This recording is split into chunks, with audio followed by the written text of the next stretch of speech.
ঐক্যবদ্ধ হয়ে ফুল নিয়ে ৩২ নম্বর ধানমন্ডিতে আসবে, এইটা শোনার পর আমার শরীরে পশম খারিয়ে গেছে। কেননা কীভাবে সাহস হয়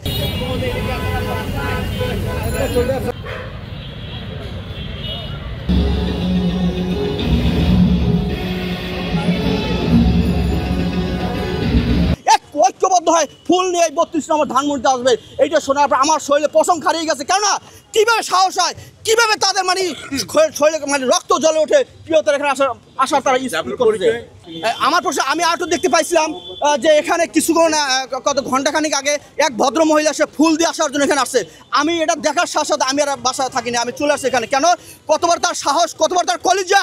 এখানে সেই সকল সাংবাদিক ভাইরা আছেন এবং কি বলে প্রশাসন লোক আছেন এবং জামাত বিএনপি যাই বল বাংলাদেশের সুনাগরিক যারা আছেন, সচেতন নাগরিক যারা আছেন, তারা থাকতে এই আওয়ামী লীগের দোষরা কীভাবে এখানে ফুল দিতে আসে সেই সাহসটা দেখার আমি এখানে চলে আসছি। ইনশাল্লাহ আমার বিশ্বাস এখানে আমরা থাকবো, এখানে আমরা দেখবো কীভাবে আওয়ামী লীগের দোষরা যারা মানুষকে নিরীহ মানুষদেরকে, আমি দেখেছি মিরপুর ১০ নম্বর আমি ছিলাম, কীভাবে তারা পুলিশ বাহিনী দিয়া, কীভাবে তারা আওয়ামী লীগের ক্যাডাররা দিয়া, আওয়ামী লীগের লোক দিয়া এবং ছাত্রলীগের গুন্ডারা দিয়া কীভাবে নিরীহ মানুষদের গুলি করেছে, সেগুলো থেকে চোখের পানি ঝলসে গেছে।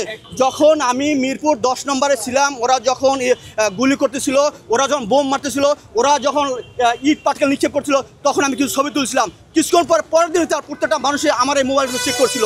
চেক করার পরে আমি কী করছিলাম, সেই মোবাইলে তাকে দেখার পর আমার সেই মোবাইলগুলো থেকে তারা একটা মোবাইল নিয়েও গেছিলো, আমি আর সেই মোবাইলটা পাইনি। কিন্তু এখন আপনি যে কথা বলতে চাচ্ছেন যে এখনও এই সময়কালে যারা বিএনপিরা ছবি তুলছে, আওয়ামী লীগের নাকি চেক করতেছে, এটা আমার নজরে পড়ে নাই ভাইয়া। কারণ সে বিএনপি লোকেরা করে না, কারণ জামাতের লোকেরা, তাদের মনে ভুল ছিল, তাদের মনে ভয় ছিল যে আমাদের এই ডকুমেন্টগুলো যদি, আমাদের এই বোম মারাগুলি, আমাদের গুলিবিদ্ধগুলি যদি তারা দেখতে পায়, তাহলে কোনো এক সময় তো আমাদের ধরবে। এই জন্য তারা চেক করে, প্রত্যেকটা মানুষের চেক করে কী করছে, তারা মোবাইল থেকে ডিলিট করতে বাধ্য করেছে। যদি সে না করে তারা মোবাইল ছিনিয়ে নিয়েছে, কিন্তু বর্তমান সময় এটা হয় নাই। ধন্যবাদ। আমার হিসেবে উচিত না, কারণ ব্যক্তিগত স্বাধীনতা সবাই থাকতে পারে, আমরা সবাই স্বাধীন দেশের মানুষ, সবাই এটা স্বাধীনতা থাকা উচিত। বান্ডেল থাকলে প্রতি সেনমানিতে টাকা বাঁচবে। বিকাশ সেনমানি বান্ডেল কিনে জিতুন প্রতি লেনদেনে।